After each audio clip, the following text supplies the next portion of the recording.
today we are going to discuss ecosystem. The contents of this topic are definition, components of ecosystem, classification of ecosystem, functions of ecosystem, and finally importance of ecology. Ecosystem, it is a major part of environment.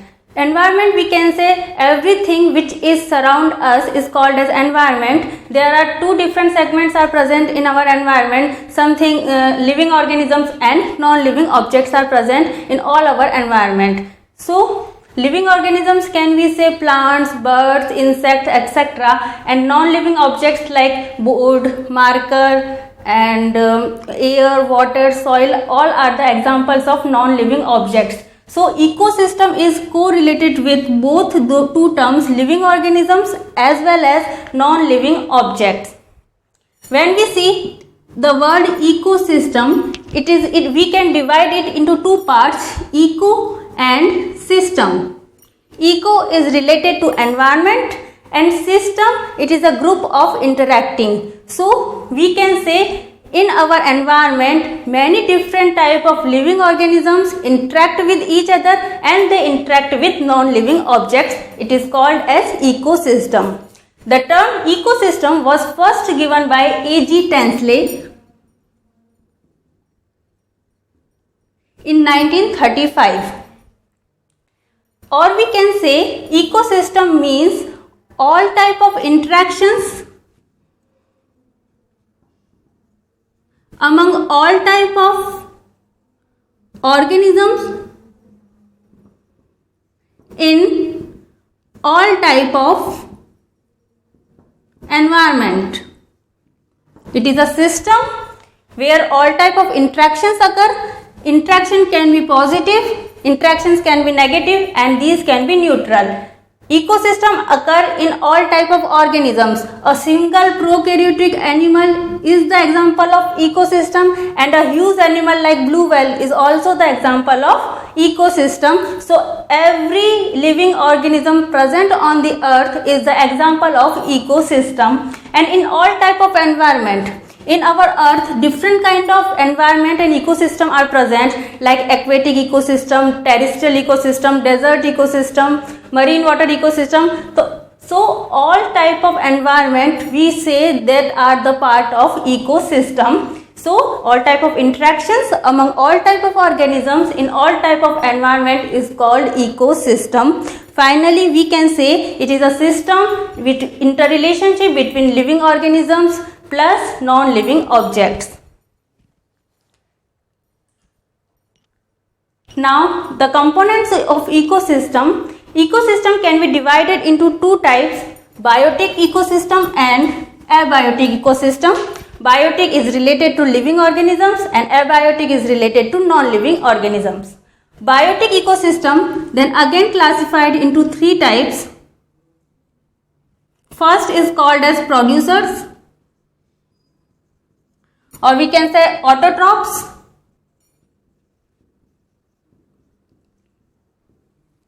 Second is called as consumer, heterotrophs,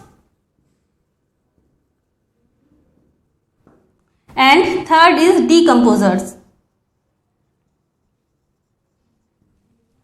So first producers make their own food from sunlight by the process of photosynthesis.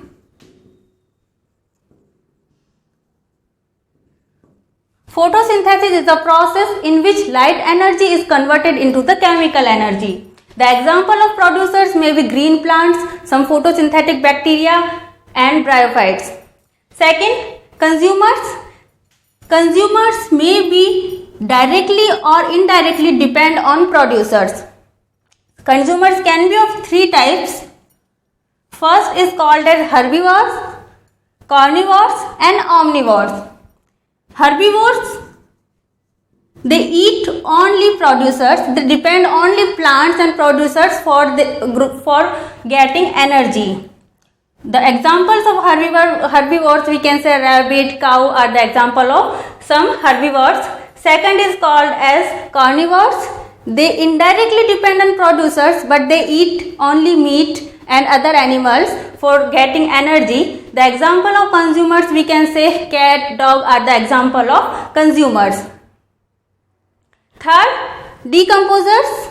Third is omnivores. They eat plants as well as animals for getting food and energy. Man, pig and chicken are the example of omnivores. So these are called as consumers. They are also called as primary consumers, secondary consumers and top consumers. Third category of biotic ecosystem is called as decomposers. They eat only dead organic matter. They depend on dead organic matter for getting energy. The example of decomposers are bacteria, fungus and actinomycetes are the example of decomposers. When we talk about abiotic ecosystem also can be divided into three types. First is called as climatic factor. Second is inorganic compounds. And third is organic compounds.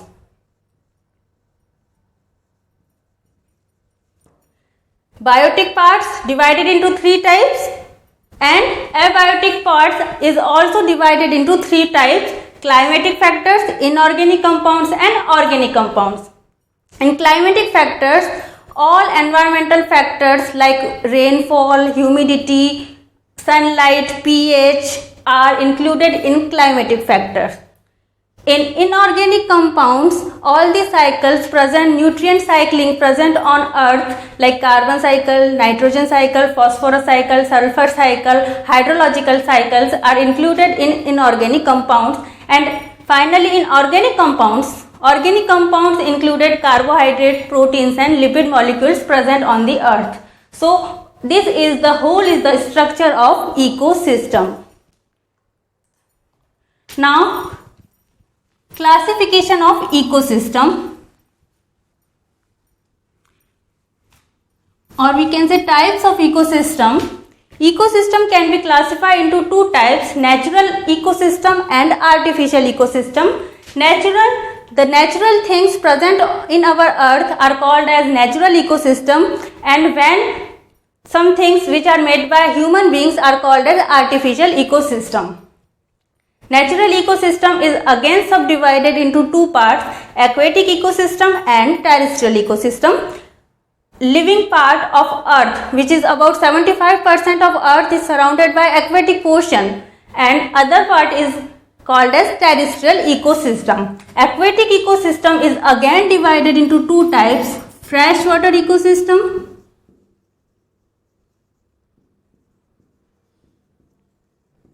and marine water ecosystem.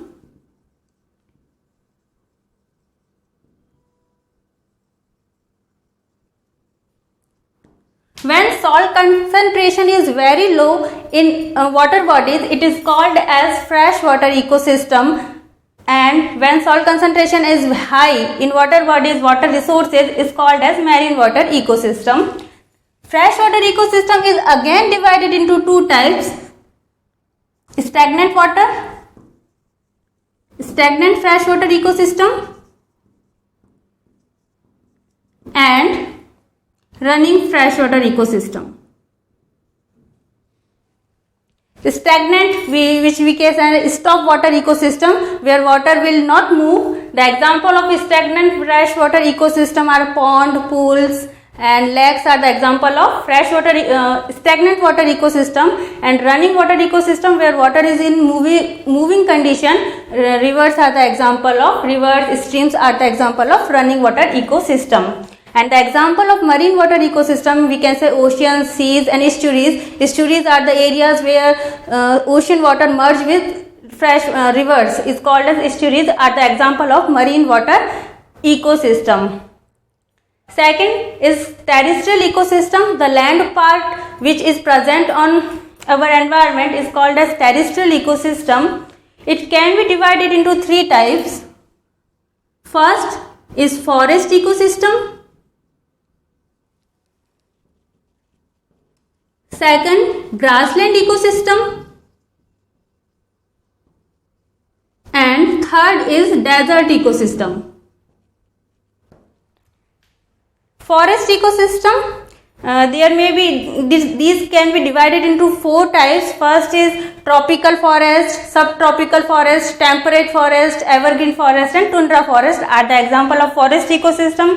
Second, grassland ecosystem, where different kind of grasses are available.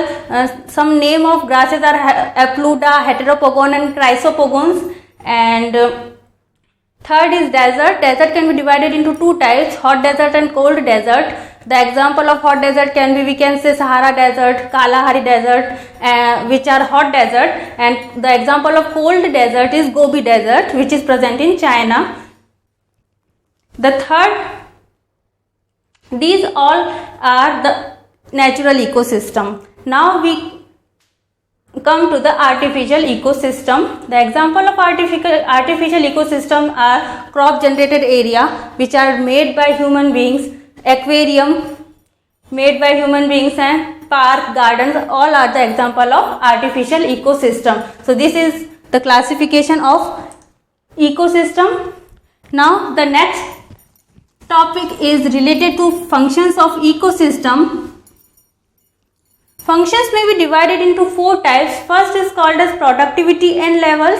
Second is decomposition. Third is energy flow, and fourth is nutrient cycling. When we talk about productivity, the rate of production of biomass in per unit area and per unit time is called as productivity. Productivity may be divided into 2 types, primary productivity and secondary productivity. Primary productivity is related to producers and secondary productivity is related to consumers. When the synthesis of biomass is done by only producers, it is called as primary productivity, and when the synthesis of biomass is done by consumers, it is called as secondary productivity. For example, we can say when the process of photosynthesis, in which the energy is transferred from sun to the plant, the organic food is made by plant, it is called as primary productivity, and plants make glucose. The formation of glucose when done by plants, it is called primary productivity. In other way, when a rabbit eat that organic matter and make a new organic matter, this is called as secondary productivity. So this is the difference between primary productivity and secondary productivity. Secondary productivity is always lower than primary productivity, and it will be decreased in every tropic level. Primary productivity is again divided into 2 types, GPP, gross primary productivity, and NPP, net primary productivity. GPP means it is the amount of biomass which is synthesized by producers, and NPP, it is the amount of biomass which is stored in the producer. In this synthesis processes occur, and in this store process is occur. NPP is equal to GPP minus respiration. There are some productivity levels are also present in our ecosystem.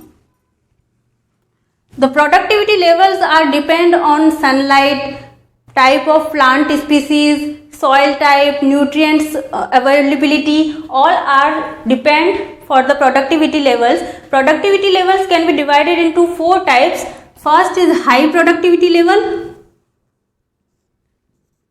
In high productivity levels, examples are tropical forests and coral reefs, where net production is about 2 to 4 gram per meter square per year occur.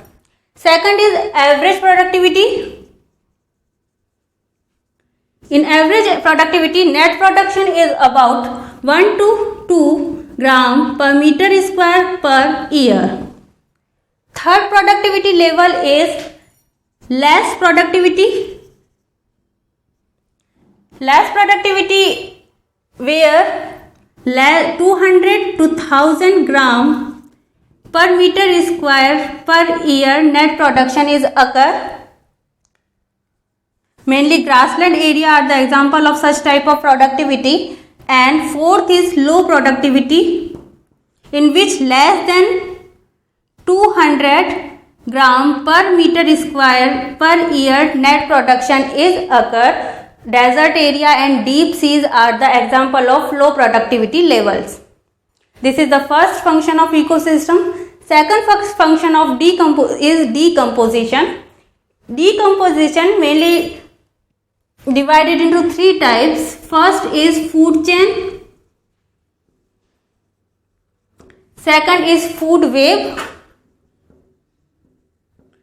And third is ecological pyramids.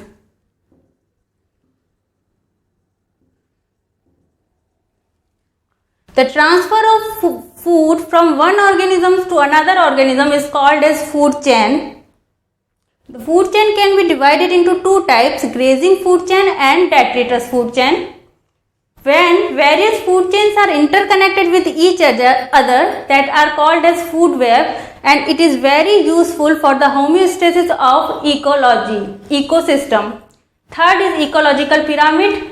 In ecological pyramid, we can say the graphical representation of food chain is called as ecological pyramids. It was given by Elton, and three parameters are used in ecological pyramids like pyramid of number, pyramid of biomass and pyramid of energy. The pyramid of energy will be always upright. So this is the decomposition. Third is energy flow. Energy flow always unidirectional, or we can say one way direction. If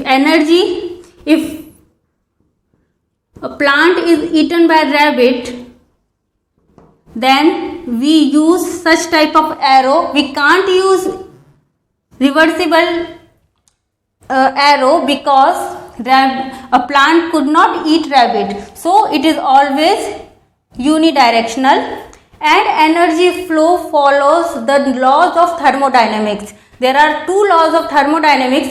First law indicates that energy is neither created nor destroyed, only it can be transferred from one organism to another organism. In this method, in this system, food energy is converted from one organism to another organism, transfer from one organism to another organism, but the total amount of energy is equal. And the second law is called as, in every trophic level, some energy is lost due to heat loss and respiration. So never 100% energy is not transferred from one organism to another organism. Next, nutrient cycling. Some nutrients and minerals are cycles in biotic and abiotic environment, like these can be described as hydrological cycles,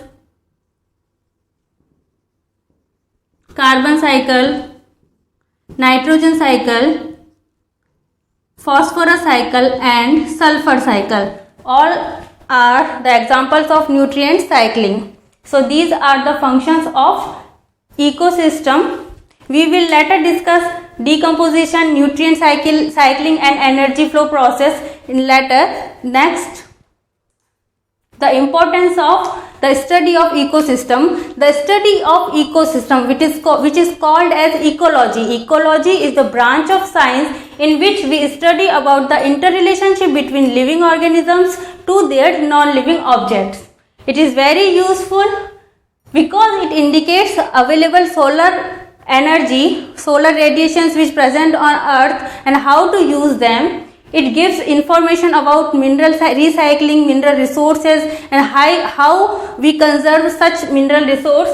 It is useful to know about conservation of resources. We should know about, by this process we should know about gross primary productivity and net primary productivity. It is very useful to know how one organism is interrelated or interact with other organism, and It is very useful for biological surveys and crop rotation also. So we can say that ecosystem is a main component of environment which is very useful for maintaining the balance of environment. Thank you.